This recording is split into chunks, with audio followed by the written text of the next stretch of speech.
Astronauts on an exploration mission to Planet X encounter a race of aliens who want to borrow Godzilla and Rodan to help fight a monster of their own. We're getting even wilder sci-fi elements 6 movies in, so join us for the next Godzilla romp, Invasion of the Astro Monster.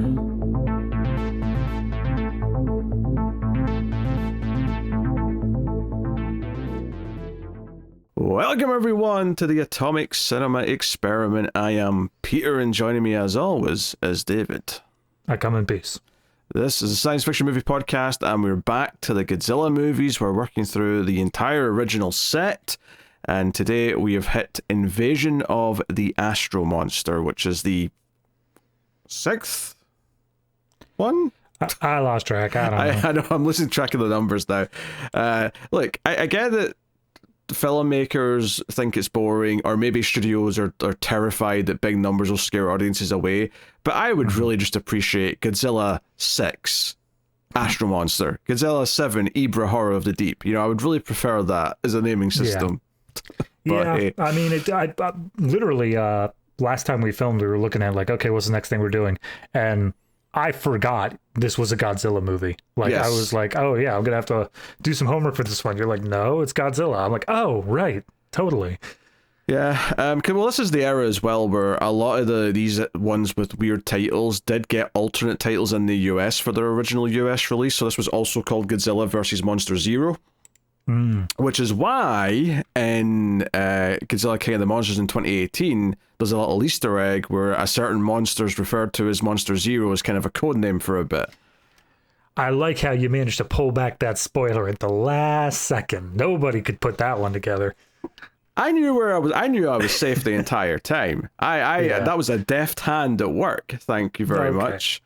Gotcha. Right? Nobody to be could fair, put those pieces. It's not like this movie has a twist in the last 10 minutes. It's like no. Middle of Act 1. Here's what the Astro Monster is.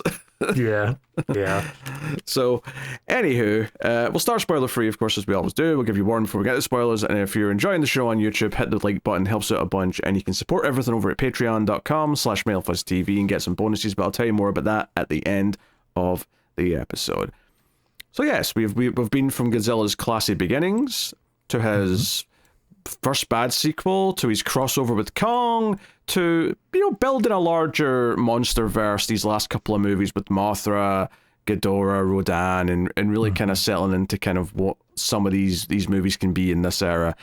And this one has space, and it has aliens, and it has all sorts of shenanigans, and all centers around a couple of astronauts who are flying to Planet X, which is not a planet. It is a moon of Jupiter. They made that very clear. Psh, whatever.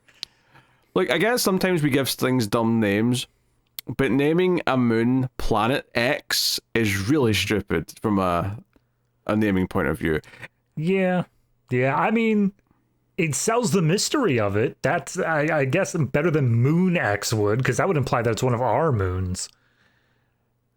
Would it? I feel like it would. If I said, oh yeah, we just discovered a new moon, you'd be like, why can't I see it? Why it should be visible? And I'd be like, no, it's in Jupiter. To be fair, I think they'd always phrase it as we have found a new moon on Jupiter, or a new moon of Jupiter. They do that, because everyone knows we only have one moon, but Saturn and Jupiter have a bunch of moons and shit. Look, in this world, everyone knew there were giant kaijus as well, and then all of a sudden something changed. So you thought there was a sneaky second moon hiding behind the first one? Dude, the Monsterverse literally has a hollow Earth. Like, yes, I'm going to say that a sneaky second moon is not the most insane thing. That's not this universe. That's the American Monsterverse. Okay? Right. This is a classy universe. It does not have the hollow Earth. Okay? Right. No, we have whatever wasn't it the Venusians last movie? We've got the Zillions. We had what was left of the life of Venus, and then this time we have the Zillions. My favorite thing about the Zillions is that when they're introduced these alien beings, which we'll get into more properly in spoilers, but they have a line where they say, "You would call us Zillions." What do you mean we would call you? Why would we give you that name? You've picked that word for yourself. Humans, what's a Zillion? It's not like a word that means anything. I feel like it would that's just saying in a roundabout way that their planet's name is Zil. Like, that's the only way that works. It's just like, yeah, you would just smack an Ian on the end of it, and that's how it would work. Or Zillia. Yeah, Zillia would work, yep. Yeah, okay. All right, maybe that's the logic. Anyway, so yes, the movie's about these two astronauts going to Planet X, and they find aliens there, and the plot all kind of spins out from that. And some pacts are made, deals are made, there's monster stuff afoot, and we'll get into it. But yeah, I guess the notable thing is that one of the two main characters, well, there's kind of four main characters, but it's really just two, is the two astronauts. One's American, and he's played by an American actor named Nick Adams, who I was surprised when I was just clicking on him to see, oh, American actor, what did he do after this? Not much, because he died in 1968 of a drug overdose. He was taking medication for some sort of disorder, and he overdid it, and he died very young. He was only like 37 or something like that. So, yeah, that's super sad. I was wondering why I don't know him. Like, oh, this was a big deal. You got an American actor in here to sort of be a co-lead. But yeah, there was also another Toho production, Frankenstein versus Baragon. Okay, all right, yeah, that he was in as well. Another Ishiro Honda film. Okay, that's neat. But yeah, we got him and Fuji, who is the other astronaut, the Japanese astronaut. Fuji's sister's also a fairly prominent character, as is Fuji's sister's boyfriend, Tetsuo, which I remember easily because Tetsuo the Iron Man's a thing.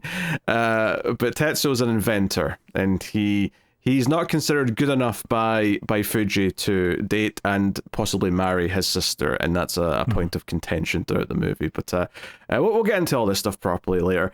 David, what did you think of Invasion of the Astro Monster? I'm looking for the polite way to say a little weak. It's so, I mean, I don't want to spoil too much of like what the actual plot ends up doing, but I will say that in terms of what we have established in this series post the first Godzilla, which obviously is just its own completely separate, like actually dealing with themes and stuff like that. Everything after that has always kind of worked around the idea of like, yeah, okay, big monster fights and destroying stuff. And like, that's the draw of it. They're trying something different here, and I just don't think it works. I think that it is just a little boring, a little predictable in a lot of ways. Like you said, end of Act 1, we kind of get like that something's afoot, and like it never does anything to shake that up. There's maybe one or two tiny little things of what our heroes do in order to like overcome the odds that are shaking things up, but beyond that, it's essentially paint by numbers, and it feels like the monsters could basically be interchangeable with really big guns, and there wouldn't be any major difference to the plot. So I don't know. I think this whole time I was just a little bit disappointed of this didn't feel like a Godzilla movie. It just felt like a movie featuring Godzilla.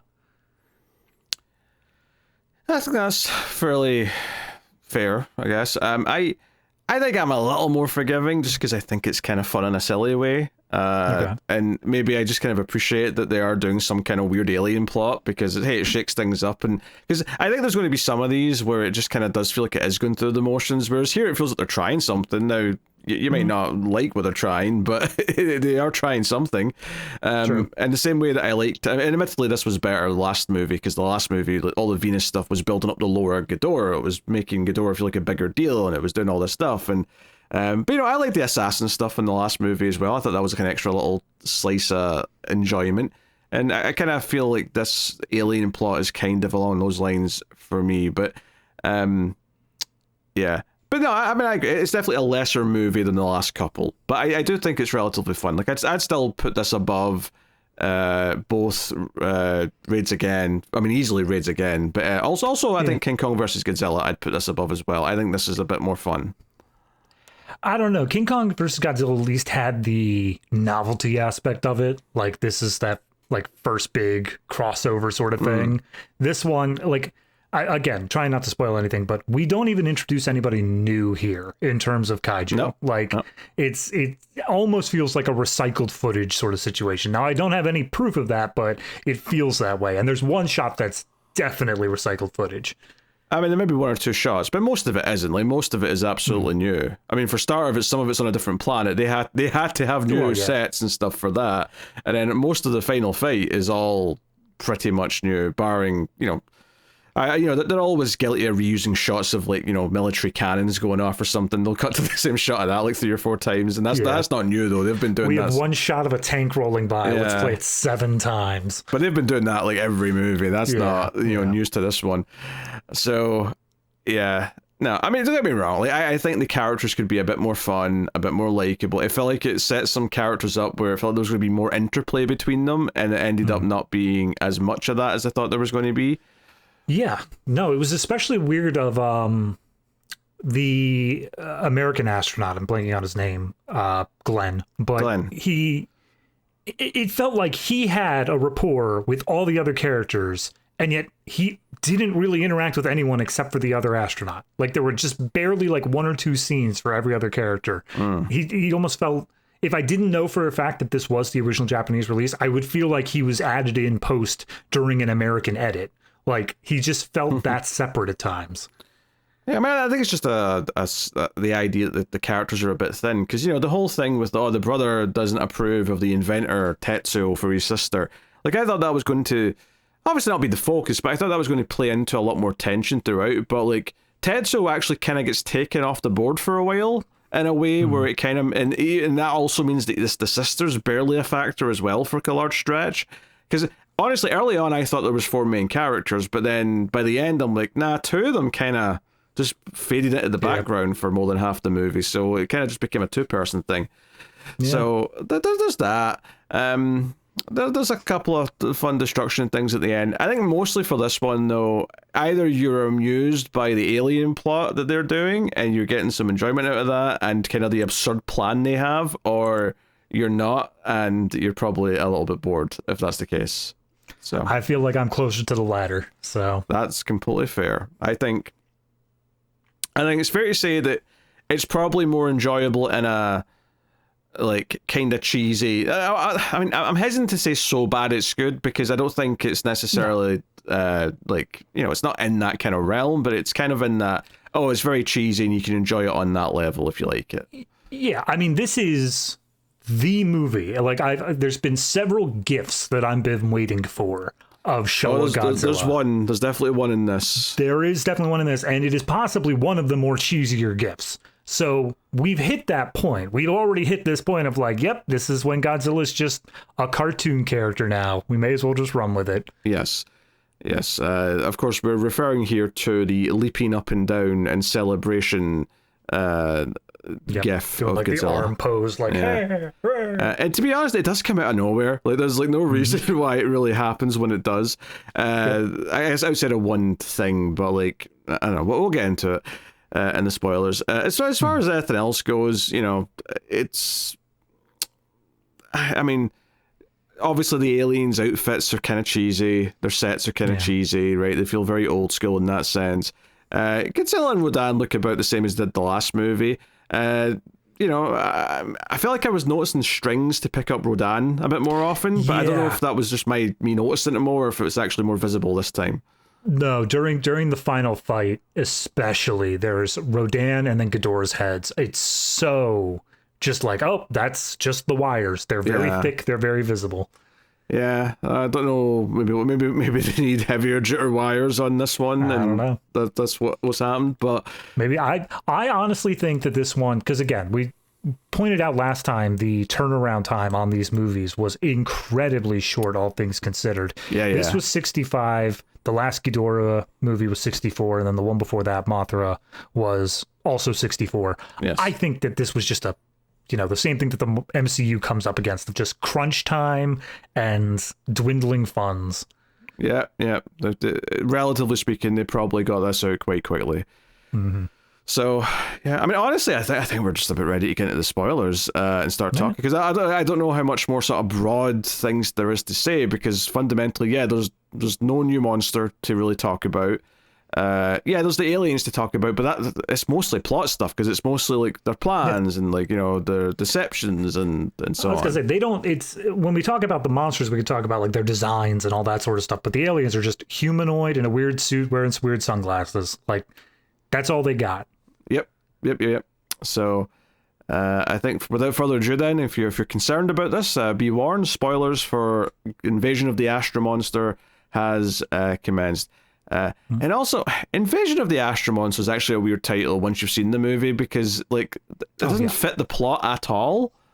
Because the plot of this movie, right now we're in spoilers, is astronauts go to Planet X, a new moon that's been discovered around Jupiter. The fact that we're going to this moon around Jupiter before we've made it to Mars, let's ignore that from a scientific perspective. It's the year perspective. 1960X. Don't worry about it. We didn't even get to the moon till 69. This is 6010.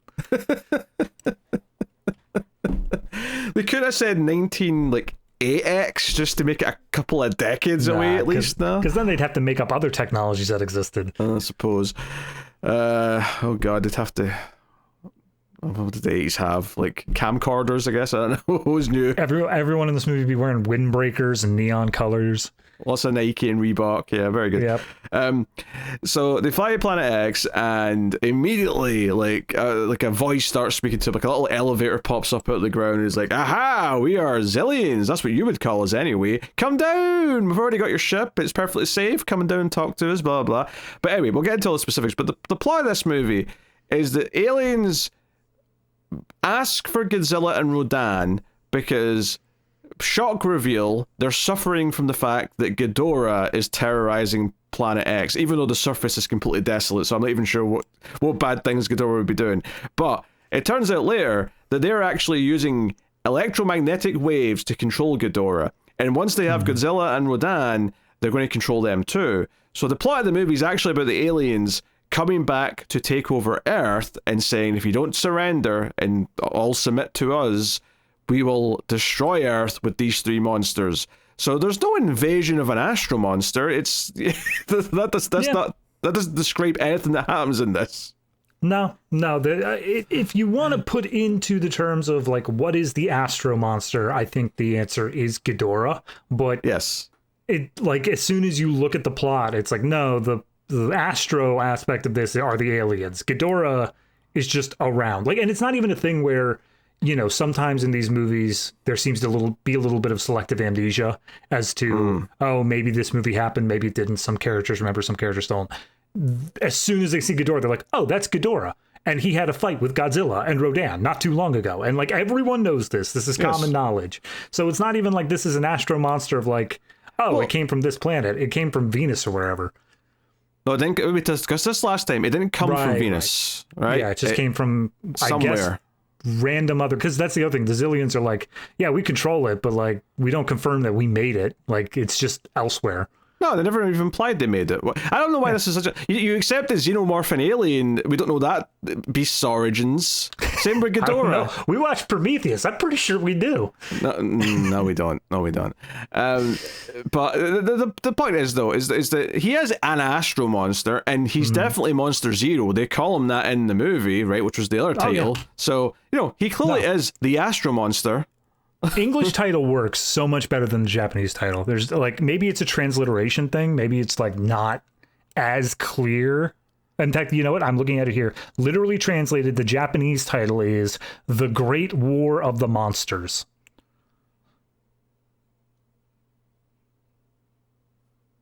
Okay. That's very different. But it's still wrong, though. Yeah. No, I mean, it's closer because, like, they do have the monsters at least fighting at some point. Yeah, but war? The Great War? That implies the biggest fight they've ever had. Like, it's a quick tussle at the end once the main control's been kicked off. Yeah, I don't know. Maybe the monsters count as like the aliens too. Look, the naming convention on this was garbage, top to bottom. English was the only one that even got close. Yeah, because even like versus Monster Zero sounds like it's all about Godzilla versus whatever this monster is, and that's really not what it is about. So, yeah, the titles are misleading. It's almost like, no, it was meant to be a surprise that Ghidorah was in it, and it was all just kind of, you know, covering that up as best they could. Yeah, despite the fact he's on all of the theatrical release posters as far as I've seen. Yeah, but you don't know he's Monster Zero, though, until We think this is just the Ghidorah standalone movie. Like, yes, he got introduced in Godzilla, but now see what he's up to. Oh, dear. I mean, it's like I'm vaguely amused at all this stuff early on, and like how evil the aliens look with their weird tight outfits and weird thin like visor shades things that they're wearing, and they're like, "Hey, we have a request. We want to be able to fight back this Ghidorah, this Monster Zero. So we want Monsters 0, 1, and 0, 2. That is Godzilla and Rodan to fight them. And if you choose to give us them." Even though they just show up and take them later. It's not like they really needed permission, but we'll give you the cure for cancer in return. God, I love how direct that was as well. Like, it's not even just like this vague, like, we have incredible technology that we can share with you, medical, transportation, all this stuff. They literally narrow it down and say, specifically the cure for cancer. We have that, you can have that. You puny humans haven't figured that out yet, so we'll give it to you. It's just manipulating DNA. Why do you have such a problem with that? Yeah. Also, I do love, though, that on the way to the planet, there is kind of like a callback to mission control, and Fuji literally just says, "Hey, is my sister around?" And the sister's like just off to the side, and she's like, No, I don't want to talk to him. I love how she does that, but then the doctor, who, like, the main scientist, turned directly towards her.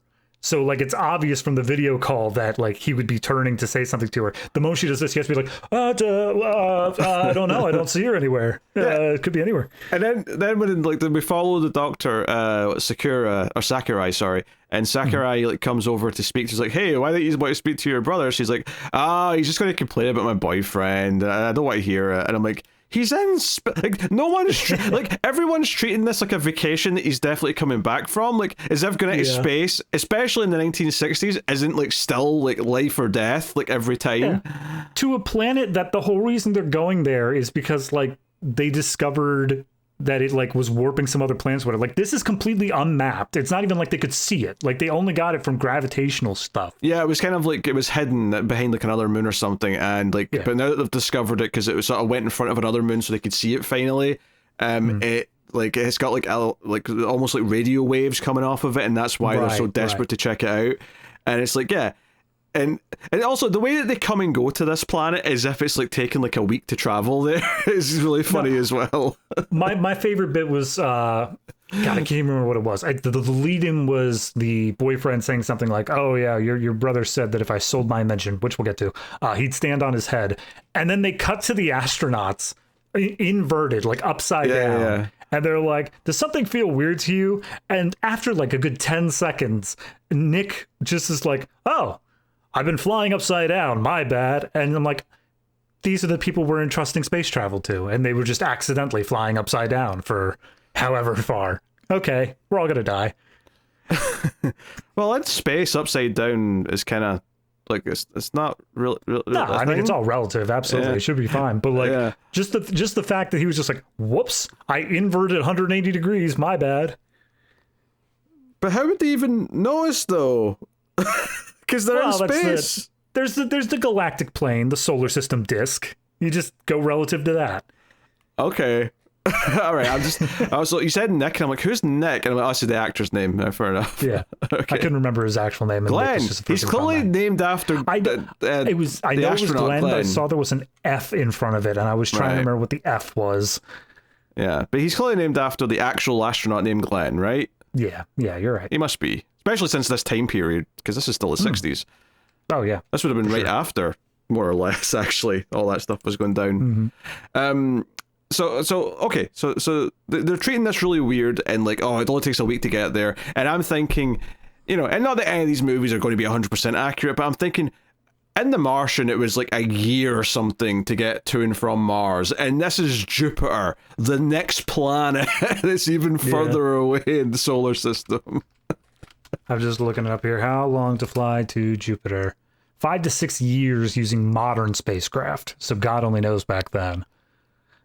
Let's even be generous and say that they've got equivalent to modern. That's still 6 goddamn... Like, by the time they get back from their first trip, it should have been 12 years have passed since they left. The sister should be married with 3 kids by now by the time Fuji gets back. And that's also later on in the movie when they are working, somewhat with the Zillions. They say like, oh yes, we're approaching 10% of light speed. We'll travel even faster. We're getting to light speed. And I'm like, oh, so you're going to pull an Interstellar.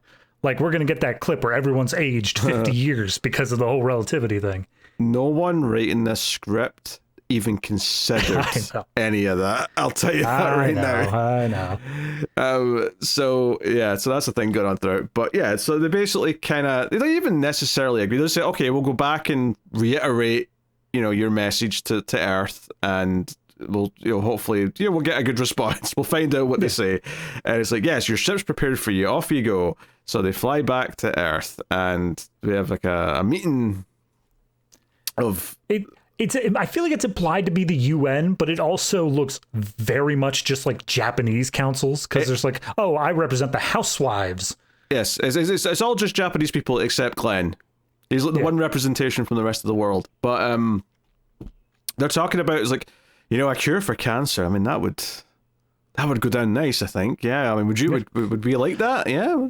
I mean, also, I love the trade-off here. If you really view it from literal terms, it's like, okay, so we get the cure for cancer, and they take these monsters that cause widespread destruction on our planet. That's a tough one. Yeah, I mean, I know Godzilla and Rodan kind of pulled a face turn last movie, but that just happened. Most of their existence has been, they've caused murder and destruction and just been nothing but bother. Now, see, if Mothra was included in this deal, I think then you have concern. I think you could sit there saying, like, Mothra's the cool one. We like Mothra, but Mothra was never even consulted. Yeah, no, never even once. Maybe they knew Mothra would see through their bullshit or something and have something to say about it. But maybe it's still in its larva form, and they're just like, we can't do anything with that. Oh, sure. Let that one be. Sure. But it's like, okay, right, that sounds like a deal, I guess. But also, so the other part of the plot on this first chunk is that the inventor Tetsuo, right? He's invented some kind of alarm for women to carry that is basically like a smoke alarm that you just activate, and it lets out this high-pitched whine to signal for help. And he's been trying to sell it to people, and this company has finally said, hey, we're interested in buying it. We want to buy it. And this woman from the company comes to see him and says they're interested, and they'll pay him upon, the goods being manufactured or whatever. And on you go. It was just the moment, like, first off, they automatically clocked this woman as weird. So I already had an idea as to where we were going. But the moment that they say, yes, we'll pay you upon production, I'm like, nah, man, they're going to sit on this patent. You're not going to see a dime. Yeah. And that's kind of it, and he just kind of gets ghosted after that, where he thinks he's making this big sale, but then they just don't contact him back. And this all leads to, well, one, when the astronauts come back and they have a dinner, right, and the brother gets to talk to him, he's like, oh, so you make no money. You cannot, provide for my sister, even though she has a job as well. I do not approve of this marriage. Good day, sir. I love, because, I mean, they even say before, like, the sister says, he's super old-fashioned, like, he's not with the times or anything like that. But I love the idea of just like, oh, what's that? You sold an invention, but you haven't made any money off of it yet? Pshaw. You aren't worth anything at all. It's like, bro, he just sold it. Like, can you wait until the check clears, maybe? Also, I feel like, feel free to debate this if I'm out of line here, I feel like someone who is an astronaut may have high standards that most people can't live up to. It's literally the dream job that only, like, a couple dozen people in a lifetime get to do. Are you implying that they might have been raised to a viewpoint together where one had to be an astronaut, the other had to be a NASA or the Japanese equivalent scientist, and that perfection runs in their blood? That doesn't make any sense to me. I'm just saying he's been very judgmental, and I'm like, so what? Anything under, like, say, lawyer and doctor's just not good enough for him? No, he'd literally come in and be like, hello, yes, I'm a brain surgeon. How's it going? It's like, brain surgery? It's not rocket science, is it? I could debate that it's harder than, like, brain surgery is harder than rocket science. Oh, well, yeah. I think that's a fair debate. Because he's an astronaut. So it's like, okay, but then the weird twist here is that Glenn's got a date, and it turns out to be the woman from the company that bought the invention. And the brother notices this when they're driving off together. He's like, I'm going to go follow her. I want to know what's going on with my invention. But the woman and Glenn seem to be falling for each other. They're being lovey-dovey. But as that plays out, though, it becomes kind of clear that this company has something to do with the Zillions. And then by the time, like, they've shown up on Earth and all that, we do get a point where her boss is like, you're getting too close to that human. And I'm like, oh, these were already Zillions on Earth. They were already here. Not only are they aliens, they're racist aliens. So that's a plot point. And then ultimately, whilst all the other space stuff's going on, the inventor's like snooping around their like, you know, island base and gets caught and thrown in a prison cell, and he's there for like most of the movie at that point. I was gonna say, just to fill in a couple of the gaps, one of the things they said when they were on Planet X, the Zillions were like, yeah, we know exactly where Godzilla and Rodan are. Like, we can show up and grab them. All we need is your guys' permission. And then when it comes time, eventually some flying saucers emerge out of this lake, and they're like, hey, we didn't call you yet. We didn't give you permission. They're like, sorry, we just had to assume it was a yes because we're running out of time and we need all this to happen. And they try to, like, establish today as Friendship Day without any input from anyone else. Yeah.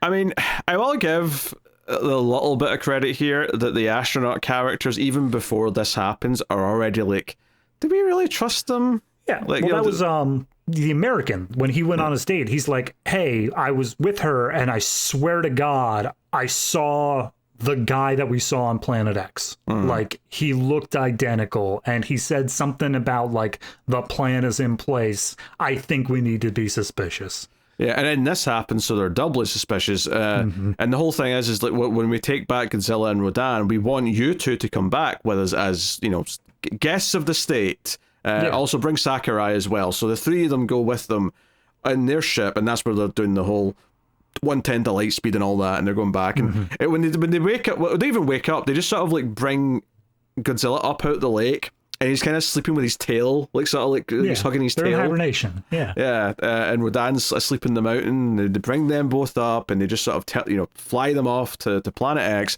And we get, there's a bit of a fight scene here where Ghidorah shows up, and it's funny because I feel like one complaint you might have is that they kind of beat Ghidorah easily, but it actually makes sense later when you find out Ghidorah's just being controlled by them. So. Like, they wouldn't want it to be like but so the victory jumping is like Godzilla think, oh, that was much easier than last time. We just beat the shit out of Ghidorah. Happy days. I also feel like it's supposed to be a representative because when they first land on Planet X, they say like, oh yes, gravity is so much lighter here. Like we're able to do all these bigger things, and it feels like Godzilla's just like, hey, this feels great. I'm not lumbering everywhere. Yeah, the second said it was like 1/3 of Earth's gravity, so you're much more like jumpy. So it's like, okay, that's fine. And I mean, the fight there's okay. There's nothing particularly special about it. There's some rock throwing, there's some whatever. There's more fun stuff in the final fight. No, look, I got on that last time of how Godzilla's only power nowadays seems to be throwing rocks. And then during this fight, Rodan also picks up a rock. And I'm like, can anybody like shoot something, please? Anybody? But no, during that sequence, as the fight is continuing on, that's where this head Zillion guy, the commandant, turns around and is like, hey, what happened to the astronauts? Because they went sneaking off around the base this time. Snooping around. And they find a bunch of gold, and the Zillions have said repeatedly that gold's not really that valuable here. Water's way more valuable because there's not that much of it. And they find what looks to be the woman from the company, the one that Glenn's dating, who he promised he would marry when he comes back because she was really worried that he was leaving. But then he sees a second one, and it's like, wait, all the women look like her? And when I love that when they get caught and they get brought in, they get a slap in the wrist, but nothing really bad happens. They say, hey, like, why do all the women look the exact same? And the leader's just like, do you have a problem with beauty? And I'm like, that is not the question I asked.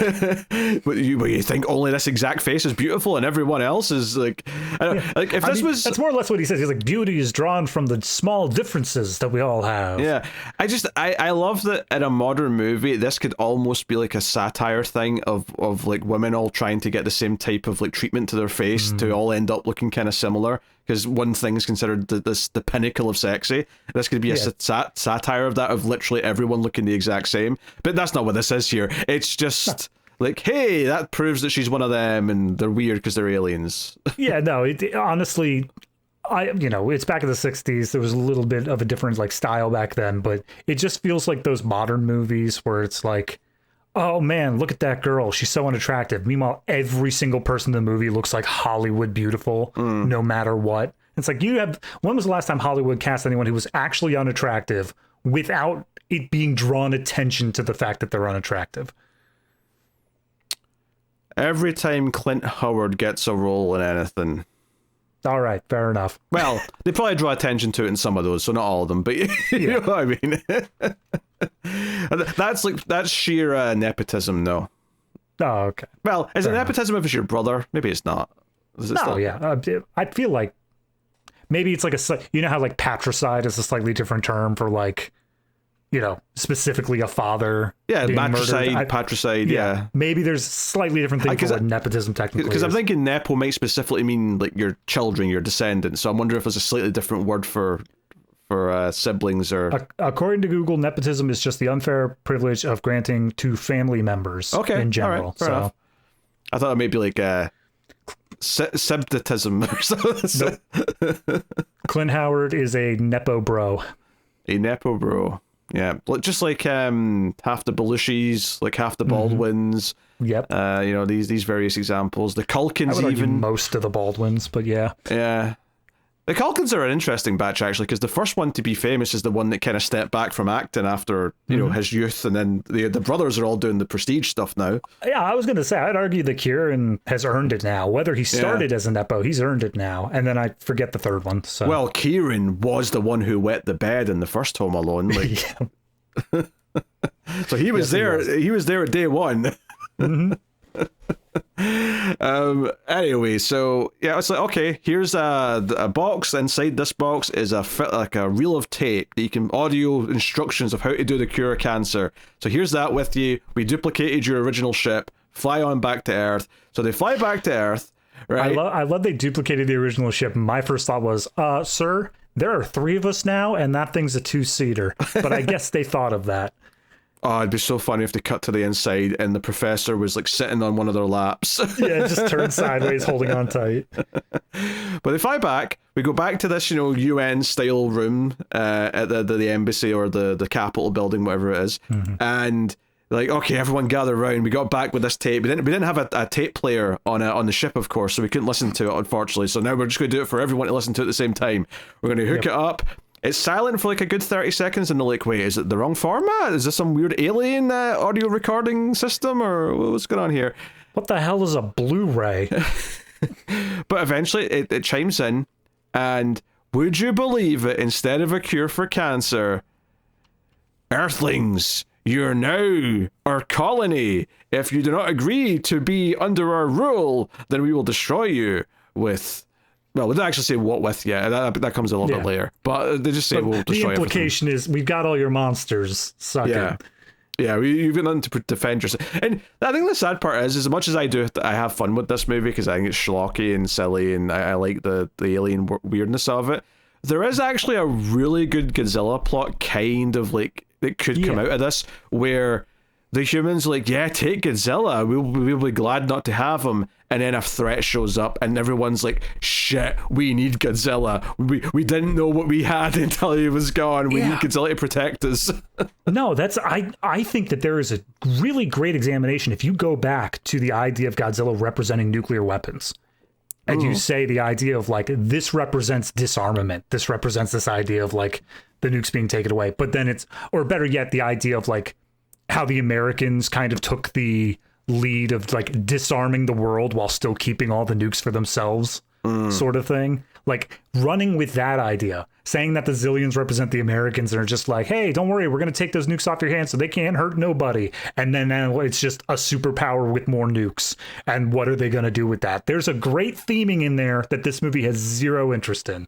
Yeah, it doesn't do anything with it, but it is really like just like wild. Here's a cure for cancer. LOL, we were lying. You now belong to us, bitch. I do also love, we skipped over it briefly, but when they're in the rocket ship getting prepped to launch, they have a little camera aimed at Rodan and Godzilla, who are just standing there like, what the hell, guys? You're just going to dump us on a planet and leave us? And they almost have like a moment of guilt of like, yeah, bye. Yeah, they don't look very happy. And to be fair, it's a pretty desolate shithole of a planet. Oh, yeah. From everything we see. There's not exactly those, because obviously, yeah, maybe it'd be nice for them to be in a planet with no cities or anything, but it's not like there's like lakes and, you know, like great outdoors for them to enjoy or whatever they would get up to. I would imagine Rodan could probably find a volcano to get buried inside, but Godzilla loves his lakes, and I don't think there's any lakes he can dunk into. No, that sucks. That sucks for him. It really does. Mm-hmm. So it's interesting though, because once this happens, and it's obviously there's a bunch of Zillions already here from the company and whatnot. Like it kind of turns into a little bit of an occupation storyline where, like, you know, it's like, hey, we're making announcements out the loudspeakers. You're all going to, like, you know, surrender to us. You've got, you know, X amount of time. There's a super quick montage of that basically saying, like, oh, yeah, the world has plunged into chaos. The stock market's in ruins. Everything has gone to shit. Yeah, there's riots because some people think we should surrender. Some people think we should mount a defense and so on. And obviously throughout all this, obviously Glenn wants to go find his girlfriend and be like, hey, what's going on? And she's like, yeah, you probably saw someone that looked like me up there, didn't you? And he's like, yeah, I did. It was just like, I love when they did see the original two, because there was two of them. It wasn't just one. There were two. That's how they knew they were identicals. There's a moment where the Japanese astronaut like tries to move forward. He tries to like lunge, and Glenn has to stop him. And all I could think was like, wait a minute now. I want to see if I could turn this into something. I've got an idea. Yeah. let's play it by ear here. Come on now. But yeah, like she basically does the thing where like the other baddies show up and they're like, hey, like you're helping this human too much. We're going to arrest him. But she slips a note in his pocket and it's basically a goodbye. And they zap her out of existence. Like they have like ray guns that just make her kind of disintegrate. Yeah. And he's like, why'd you have to kill her? And we get a little bit of lore for their thing where apparently this is so undercooked. This is like one mention and it's like this feels like a big deal that you're controlled by a computer making all your choices, but it never comes up again. They seem to be presented, because the other part of it being that they named all the monsters Monster 0, Monster 1, Monster 2. They are presented as a highly logical, very computationally based system, society, whatever you want to call it. And the idea here is that whatever the computer says is the right thing to do, they do. And they have to make changes to like update the computer settings or whatever whenever things change. And that's kind of their downfall in the end. But yeah, this entire bit here where it's just like she learned to love and therefore she must have been destroyed. It's like, really? How do you reproduce? What do you do at that point? I mean, are they all just printed in a factory? They're kind of like, not robots per se, but like, you know, bio-organic like creations from a computer. Like, the funny thing is, though, the computer says time to breed and they just do it. Oh, sure. I mean, the funny thing is, though, is that like, it almost set me up. Well, I'd seen it before, so I knew it wasn't going to this time, but like, it almost sets you up for thinking, oh, there's going to be like an AI villain at the center of this group that we're going to meet by the end. And nothing like that ever happens. Yeah. I don't think I wasn't thinking AI, but I think at that point I was thinking it was going to go the Independence Day route of like, we have to upload a virus into their system. We got to do something to take them out. But because they don't respond though, the aliens do ultimately like show up in their UFOs and making some announcements saying, hey, you've not responded, so we're going to assume that you're resisting. And so we're going to give you 24 more hours. We've got Godzilla here, we've got Rodan here, we're back on Earth with them, and Ghidorah's here. We already dropped Ghidorah in DC. He's taking care of the Western Hemisphere. And in 24 hours, we are going to give them orders with our technology to start get wrecking. So make your choice, humans, and that gives us a bit of a countdown clock to try and think of a solution. And the solutions end up being just like, oh, they're using waves to control them. Can we create some sort of counter wave that will block the wave? And that's effectively what they do. And then the other thing is when Glenn's thrown into the prison cell, which the inventor's also in, so then they recognize each other, they get to talking and they read the letter, and it turns out the reason... Yep. I mean, you're right, but the moment here is that when he's with the girl, the alien girl, it makes it super obvious that the note is going in the pocket. She locks eyes with him. He gives a wink, like, yep, I get it. I understand. And then she's killed.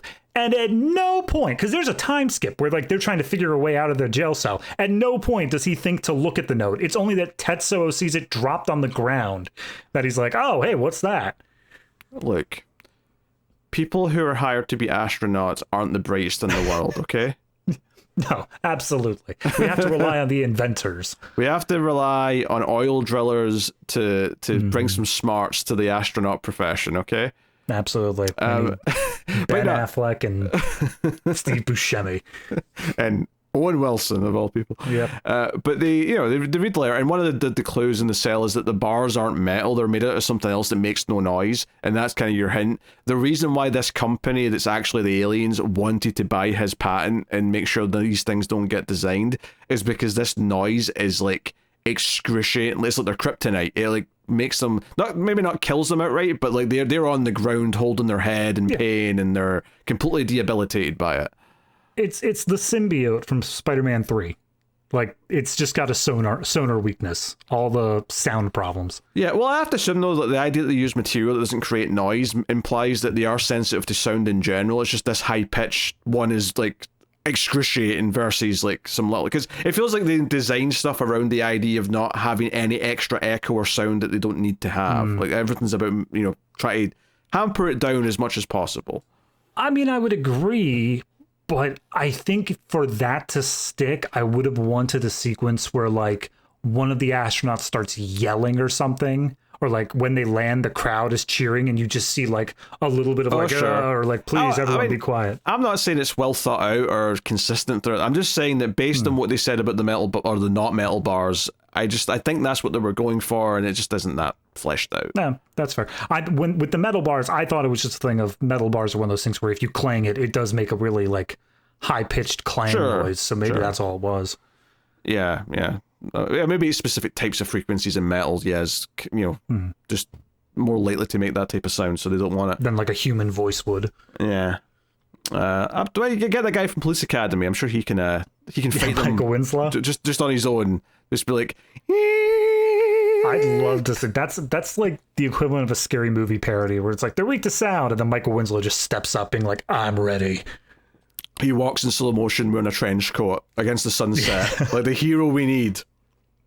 Bloop. Oh dear. So yeah, that becomes the other part of the plan, is to like broadcast this sound in a much larger format over all the radios. They also have sound cannons next to their beam cannons that are going to interrupt the signal. So we get all the aliens eventually like in pain in their UFO, which eventually the aliens decide to just blow up their UFO and their base on the island. Like, no, we can't. It's self-destruct time. We're going to just set it all off. I will say I do appreciate before that moment, because there's still that countdown. There's still the timer going on of like 24 hours. They do eventually just say, screw the countdown, we're launching them quickly. That's what I liked. I liked because every once in a while there'd be someone coming into the high command center and they'd be like, oh, the Earthlings have escaped, or oh, something's going on. The moment that it hit like 2 or 3 things wrong, like I can't remember what the thing that actually triggered it was, but after like 1 or 2 things, they're like, screw it, we're doing it now. We're not giving them any more time to prepare. And that does cause a problem for the humans because the sound cannon isn't ready at that point. Like, they're still prepping it, but Godzilla, Ghidorah, and Rodan are going around trashing everything. And that is where we get the pretty extended sequence of city destruction this movie for Godzilla and Rodan. Yeah, Godzilla and Rodan are kind of taking on this sort of small rural town, and there's, so you see Godzilla in the background firing atomic breath, and then in the foreground Rodan's flying around. It's nothing particularly special. I think that the impressive fighting stuff is definitely in the final fight, I would say, but there's a couple of nice little bits here. Yeah, I think there were 2 shots that really got me. First was Rodan flying past like a big railway bridge or something. Yeah, it's a railway bridge. Yeah. Yeah, it's a super tight shot that just shows Rodan flying over top of it, and then because of his supersonic wind blast or whatever, it all starts crumbling down. I think it was just a really good use of miniatures there. It looked very good of like making Rodan feel big. My favorite thing, it's not an impressive thing, I just liked it because of how old school it was, is that the wind from his like wings is like blowing people around, and it cuts to a shot where it's clearly rear screen projection, but you've got a guy in the foreground holding onto like a lamppost or something, trying not to get blown back, and it was just such a cheesy old school shot that I really liked it, but it's what stuck out to me. There was also one other shot, and I couldn't find it, and I didn't want to pause the movie to go back and check how they did it, but there was a single shot of like a building that looked, all the other buildings are clearly miniatures. They're all 100%. This one, they had rubble pouring down. It didn't look like it was green screened or like chroma keyed in or anything, but inside the windows of the building, you could see people running. Like, and I thought it was like a 1 second shot, but I thought like I'm not sure how they managed that one. I mean, my guess, without looking at it to like see how it looks again, my guess would be that it is a miniature, a high detail miniature, but inside the windows there's little green screens, and they just kind of did it that way. But I mean, I'm just guessing based on here. Yeah, I mean, either way, it was scaled. It wasn't drawing attention to it. It wasn't spending too long to where I could see it. It was just a small little thing. Yeah. But hey. Obviously, once the cannons eventually do their job, though, that kind of interrupts all this. And there is a great moment, actually, when after the aliens have self-destructed everything and they're kind of defeated and they've given up, you see like a shot of Godzilla like waking up from his possession, and his eyes sort of like look from side to side, and he gets up and he sees Ghidorah lying like across the way, and he's like, that's Ghidorah, that bitch, I'm going after him. Just chucks a rock at him again. Like, that's all they do. So yeah, we get some of that going on and whatnot. I mean, the movie actually kind of, the end of the fight is basically Rodan like picks up Godzilla and like charges at Ghidorah near at the edge of a cliff or whatever, and they go into the water, and it's a good shot, and then it ends with Ghidorah emerging from the water, flying off. He's clearly had enough of this bullshit, and then it's like, oh, are Godzilla and Rodan dead? And like the characters are like, nah, I doubt it. Yeah, almost certainly not. We've been through this song and dance before. Yeah, I mean, I think the biggest complaint about all the humans in the third act, I think, is that there's no drama with them, right? Like, ultimately, they are just there to facilitate the plot MacGuffins, which is how do we stop the signals and free Godzilla and Rodan. But there's no, like, sense of, like, oh, like, okay, we have to, like, get to this location to turn on the signal that'll free Godzilla and Rodan, so we have to go through dangerous territory and we're going to be in danger. It's all very just, we've got this plan, we're going to show up, press the button at the right time, and that's it. There's nothing personal going on. We're like, oh, the sister's in danger, so he's like going to be delayed, and that's going to cause more problems, or they're ever in personal jeopardy. It always just kind of feels like they're just there to kind of tell you what's happening next, and then the monsters will eventually fight. No, literally the only thing that ties it into anything personal is just wrapping up the idea of, because the boyfriend came up with the invention that will act as the destruction of the Zillions, the astronaut gives his blessing. He's like, oh, you did good. You've saved the human race. That's maybe enough to get my sister. And don't get me wrong, I do think that once you've freed Godzilla and Rodan, that's the point where you do shift to just the monsters and let the fight happen and not cut back to humans. I think that's perfectly fine. But I think this idea of the humans like putting themselves in jeopardy to free Godzilla is again like a really good story idea of like, oh, we have to save Godzilla because then he can save us, and we have to do that no matter the cost. And I'm not saying they have to actually die in doing so or like do a sacrifice or anything, but just this idea that they're in danger, that it's challenging to do, instead of like, okay, we've got the cannon ready, which was basically just, we're doing science stuff off screen and now it's ready to fire, and that's it. Like there's no turmoil to get there. It's very, very lukewarm in that front. No, I mean, that's half of what we were talking about with the third act of the last movie, without spoiling too much, is that the human characters had their own stuff going on. They had their own dangers that they had to deal with that were impacted by Godzilla and the whole fights going on, but it was still their own individual thing. This is so just Well, nothing. It's just MacGuffin setup. What's so frustrating here is that it's so easy to do it this time, though, because you've got these alien enemies that are human-sized that can be the bad guys, like, try to stop them. Right. You know? That's the other... There was one bit where they had the 24-hour countdown, and a bunch of people just, like, started walking into the lab to see what they had figured out in terms of the radio deflection thing or whatever. And I thought, for a fraction of a second, like, one of them is a Zillion. One of them is, like, going to sabotage. Relay this back. Yeah, and sabotage and, like, ruin the whole thing. And, of course, it didn't end up going that way. But, like, yeah, there were so many missed opportunities when it came to how do you take these Zillions and make them something just a little bit more, just a little better here. Yeah, I also love you said the 24-hour countdown clock. In my mind immediately went, a young Jack Bauer takes notes. Yep. They actually, they cut to a clock I have never seen before, which was an actual honest-to-God 24-hour clock. Like, at the top was 24, and at the bottom was 12. And I've never seen that before. Yeah. I mean, it's basically just the PM side of the 24-hour numbers, right? Right. Yeah. Yeah, it's just a one full day clock. So one rotation is just one full day, but I've never seen that. Yeah, I guess. Fair enough. But and that's the movie. I mean, honestly, I think what's maybe shocking to me is for all the alien shenanigans stuff, there's actually not that much interesting to talk about in the third act, and that's maybe its biggest sin.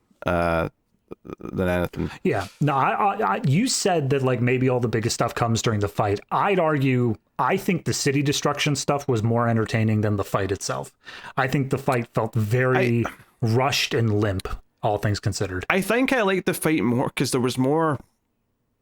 I guess there's just that little bit of personality. Like Godzilla waking up, seeing Ghidorah and being pissed that he was used, but also pissed at Ghidorah and immediately want to fight him. Just felt like a character moment for Godzilla, and I liked that about it.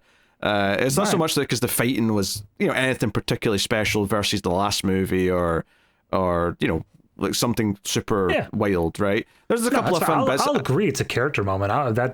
I think that's true. I just don't think the fight itself was all that interesting. Yeah, I like Ghidorah zapping his feet and Godzilla getting a sore foot. He spends like most of the fight just doing boxer moves. Like they specifically cut to his feet, showing how fast he is on them. And I'm like, that's Godzilla. He should not be fast on his feet. What are you doing? Yeah, he's literally sort of going like this and doing jabs. And I'm like, Godzilla's boxing. This is great.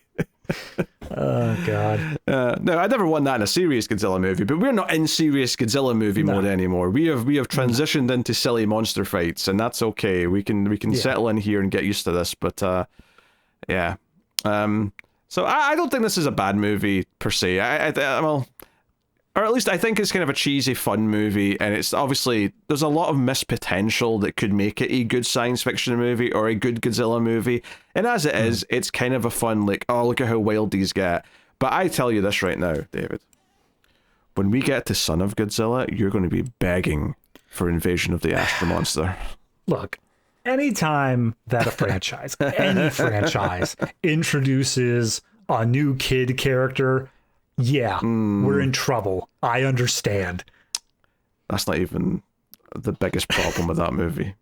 All right. We'll see when we get there. I have 2 words for you, David. Clip show. Oh. Imagine paying to get a movie ticket and you get a clip show. That's so disappointing. Yeah, brace yourself for that one. Enjoy all 35 minutes of new footage. Well, it'll be a quick review. Benefit of that one. That is true. That might be the shortest Ace episode we've ever done, depending on how that goes. But yeah, there you go. That's Invasion of the Astro Monster. So I guess we should rate the movie out of 10. David, what are you giving Invasion of Astro Monster? Since there's no I've been informed in the meantime. We have to re-record the entire review to get that accurate. Honestly, it's telling that when I'm trying to do this rating, I'm doing it comparatively, not to the most recent film, but I'm going all the way back to King Kong versus Godzilla. And I'm comparing it against there of, do I think this is better or worse than that? And honestly, I feel like it's very tight for me. I think this one is just not quite there in terms of what I want from Godzilla movies. It's a little bit too weak on the monster stuff, and the alien stuff just didn't sell it for me. So I'm still going to put this one in a 6, but only just a 6. Yeah, I mean, I think I agree with a 6. I think it's a 6 that I enjoy watching, but it is very flawed, and I have a lot of things that I can happily critique, and I can try and extrapolate what a good movie could come from it, but I don't know, it's kind of cheesy, it's an easy watch, it's like 90 minutes, I don't know, it's this type of schlock I can kind of get into at a certain point, but, it's not as good as Ghidorah last time, for sure. I've just been clicking through the movie every once in a while, so I was looking through stuff for the ratings rundown, and I just imagine an alternate world where it's like, yes, we want to borrow 2 monsters from your world, Monster 1, Godzilla, and Monster 2, Anguirus, and everyone just looks around like, does anyone know where Anguirus is? Is he still around? Yeah, I don't know, but hey, there you go. That's Invasion of the Astro Monster done and dusted. Next time, when we come back to Godzilla, in a month or so's time, we'll be looking at Ibara, Horror of the Deep, or I think Godzilla versus the Sea Monsters, the alternate title of that one. But regardless, that's what's next on the list, and that'll be in about a month or so's time. Next time on the Ace, however, we will be going to the 80s to look at some muscles of Dolph Lundgren as we do Masters of the Universe, in preparation, of course, for the new Masters of the Universe the following week. So, oh God. And I want you to know that He-Man was not that popular in the UK, and I have never seen a single second of He-Man. I have no attachment to this IP. I had, and I'm sure I'll reiterate this next time, there was an early 2000s cartoon of He-Man, like a reboot, that I caught maybe like 4 or 5 episodes of. Sure. And that gave me enough to know the cast, but I was not enraptured by the story. No. It looked like, and obviously there's some sci-fi stuff and whatnot from the trailers of the new one, but it always just looked like another Sword and Sandals type character, and I was never, ever interested in a Sword and Sandals type character, ever. Yeah.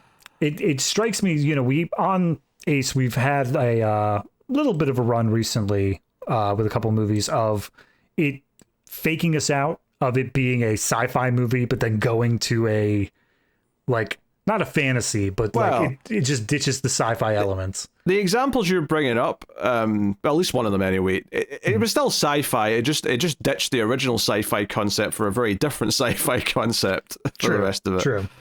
That's kind of how I feel about He-Man in terms of, like, it looks like it's going to be this whole thing of like, oh yeah, we're doing all this cool epic, like there's a guy who's like a robot and you can change faces, whatever, but then the other one's an undead skeleton, and that's just Sword and Sandals straight up. Yeah, I mean, I'm cool with a skeleton. I'm cool with anything that's horror kind of adjacent, but he's not scary. Look, he might be in the movies, I don't know, but in terms of the show, he is a bumbling idiot. Well, we'll visit Dolph Lundgren and a young Courtney Cox next week on the Atomic Cinema Experiment. So join us for that. You can, of course, support everything. Support the show over at patreon.com/MailFuzzTV. Doing so will get you access to the ratings rundown segments for each episode, which we do for both this show and Collector's Cut, or other movie podcasts, where we're working through John Woo season. Go check out those if you have not been into those. And then we also do a show on Patreon and YouTube memberships once a month called Extra Reels, where we review some of the worst movies ever made. Coming in late June is Catwoman. Meow. So look forward to that. But that's the show, everyone. That has been the Atomic Cinema Experiment. Thank you very much for joining us. We do appreciate it. Keep watching science fiction and computer ad salsa.